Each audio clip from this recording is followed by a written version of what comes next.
Assalamualaikum warahmatullahi wabarakatuh. Hamdan wa syukranillah, salatu wassalamu ala Muhammad Rasulillah wa ala alihi wa ashabihi wa mawala amma ba'd. Apa kabar anak-anakku yang hebat?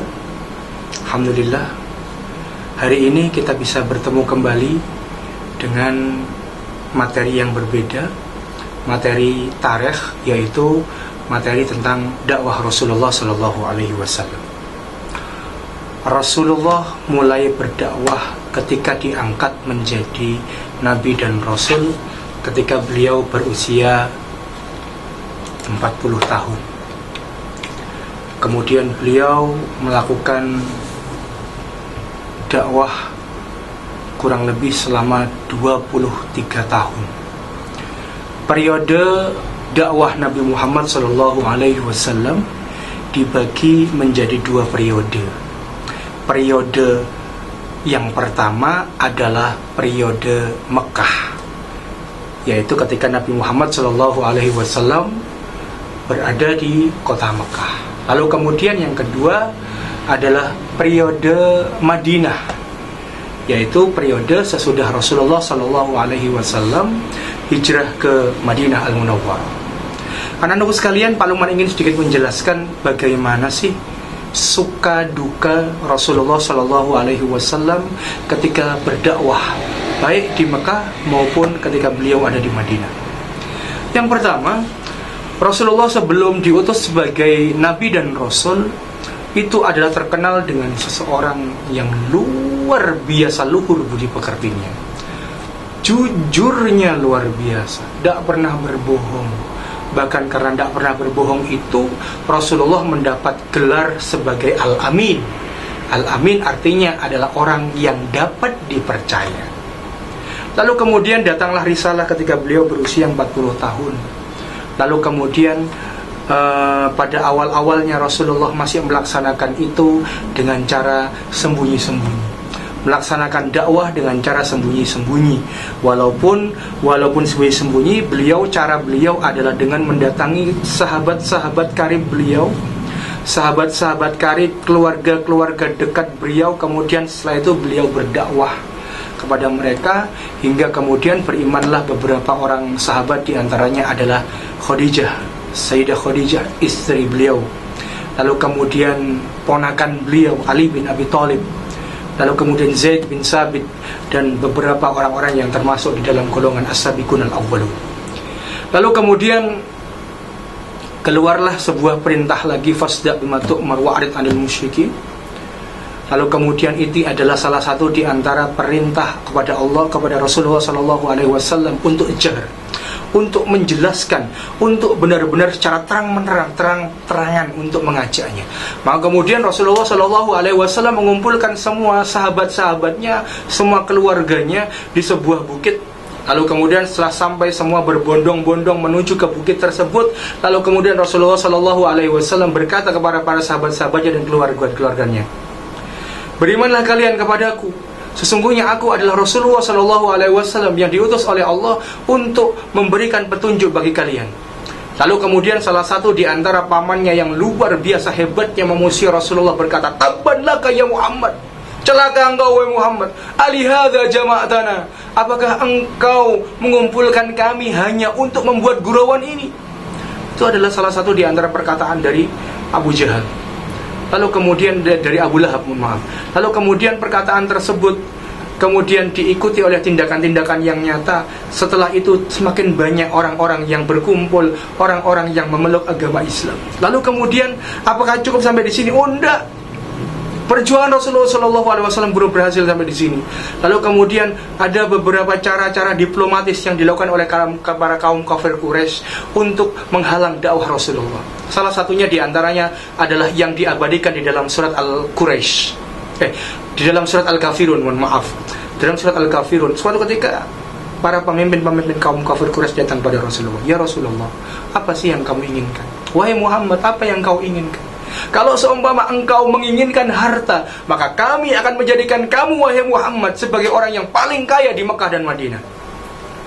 Apabila engkau karena pengen sebuah kekuasaan, maka sungguh kamu akan kami jadikan sebagai orang yang paling berkuasa di antara kami. Kalau kau ingin harta, kalau kau ingin tahta, katakan saja wahai Muhammad. Tapi tinggalkanlah ini wahai Muhammad. Jangan lagi engkau lakukan kebodohan-kebodohan ini. Jangan lagi kau dakwahi kami. Lalu kemudian Rasulullah SAW berkata, Ya ammi, wallahi, demi Allah, law wada'u asy-syamsa fi yamini, kalau seumpama mereka menaruh matahari di tangan kanan saya, wal qamar fi yasari, dan kemudian mereka menaruh bulan di tangan kiri saya, ala an atruku hadzal amr, tapi mereka ingin bahwasanya aku meninggalkan dakwah ini, lan atrukahu abadan, maka aku tidak akan pernah mau untuk meninggalkannya selama-lamanya. Subhanallah, sebuah keteguhan yang luar biasa dari Rasulullah SAW, tanpa tergiur sama sekali. Tergiur sama sekali oleh apa? Oleh harta yang sedemikian rupa. Bahkan Rasulullah berkata, kalau seumpama matahari ditaruh di tangan kanan saya dan bulan di tangan kiri saya, untuk meninggalkan ini, maka saya tidak akan pernah meninggalkan ini selama-lamanya. Dari situlah lalu kemudian pertentangan demi pertentangan dilakukan oleh para kaum kufar Quraisy. Orang-orang yang pertama kali yang sudah ketahuan masuk ke dalam agama Islam, mereka kemudian ditangkap, mereka disiksa, mereka dipaksa untuk keluar dari agama Islam.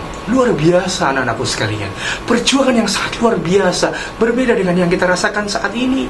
Sungguh perjuangan kita saat itu sangat ringan sekali.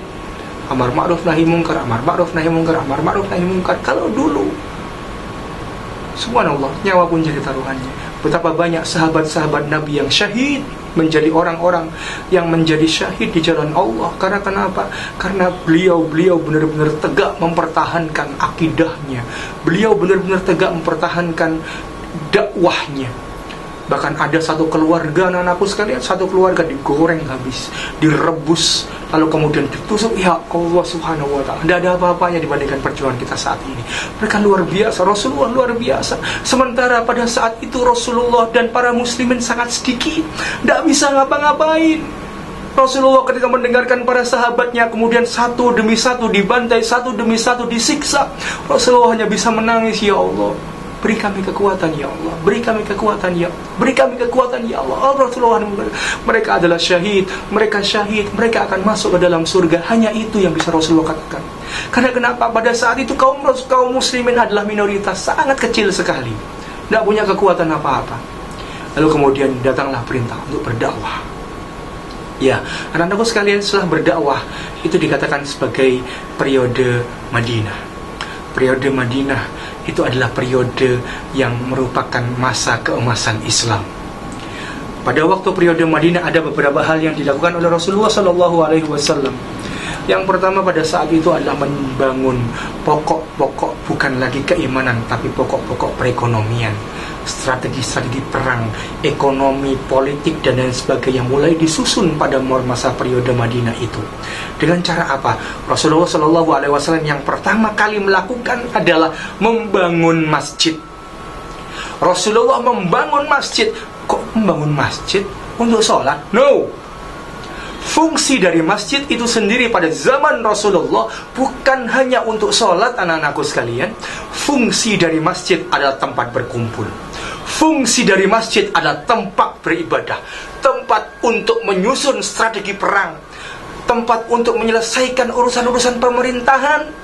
Bukan seperti sekarang, ya harus memisahkan antara masjid, agama dengan politik. Oh no, pada zaman Rasulullah SAW, masjid adalah tempatnya berpolitik.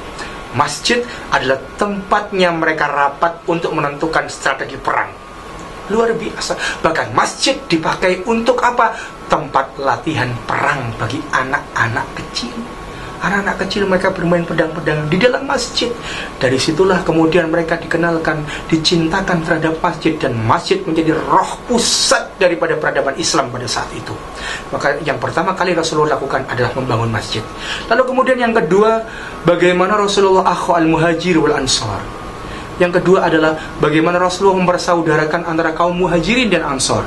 Kaum muhajirin seperti yang kalian ketahui adalah orang-orang yang hijrah dari Makkah ke Madinah, dan orang-orang ansor adalah orang-orang yang ahli Madinah, orang yang aslinya adalah orang Madinah, lalu kemudian membantu orang-orang muhajirin, makanya dikatakan sebagai ansor, yaitu orang-orang penolong, orang-orang pembantu. Anak-anakku sekalian, ada salah satu kisah yang sangat menarik sekali. Ada seseorang yang mempunyai 4 istri. 4 istri ini karena saking sayangnya dan saking cintanya terhadap salah satu di antara sahabat, lalu kemudian dia pun berkata, "Wahai sahabatku, pilih dari keempat istriku ini mana yang paling cantik menurut kamu, yang paling kamu suka. Lalu kemudian katakan kepadaku siapa dia, aku akan menceraikannya dan akan kunikahkan dia kepadamu." Oh, luar biasa. Bukan hanya itu saja, ini hartaku, ambil semuanya. Ambil semuanya. Akan tapi orang kaum muhajirin tidak serakah. Orang kaum muhajirin adalah aslinya orang Quraisy yang pintar berdagang. Maka salah satu di antara sahabat cuma hanya bilang, "Tunjukkan kepada kami pasarnya di mana." Dasarnya mereka adalah seorang saudagar yang mahir, yang pintar sekali. Lalu kemudian mereka cuma berkata, "Di mana pasarnya?" Pasarnya ada di sini. Maka mereka pun akhirnya berdagang. Setelah berdagang, lalu kemudian mereka pun menjadi kembali kaya raya. Kalau semuanya pada awal-awal masa hijrah, mereka meninggalkan rumahnya, mereka meninggalkan keluarganya, mereka meninggalkan apapun itu, tapi karena mengharapkan ridho Allah, dengan melakukan hijrah, mereka mendapatkan ganti dari semua apa yang mereka tinggalkan. Anak-anakku sekalian, itulah luar biasanya dakwah Islam pada saat itu. Sampai kemudian Rasulullah SAW akhirnya dipanggil oleh Allah Subhanahu wa Ta'ala menghadapnya. Dan pada saat itu kemudian diteruskan dengan Al-Khulafa Ar-Rasyidun, oleh 4 orang Khulafa Ar-Rasyidun yang luar biasa, yang meneruskan estafet perjuangan Rasulullah SAW. Dan aku sekalian, demikian yang dapat Pak Luman sampaikan tentang sedikit cerita tentang Al-Muhajirin wal Ansor, cerita tentang bagaimana perjuangan Rasulullah SAW di Mekah dan juga di Madinah. Demikian, semoga bisa menjadi sedikit pengertian.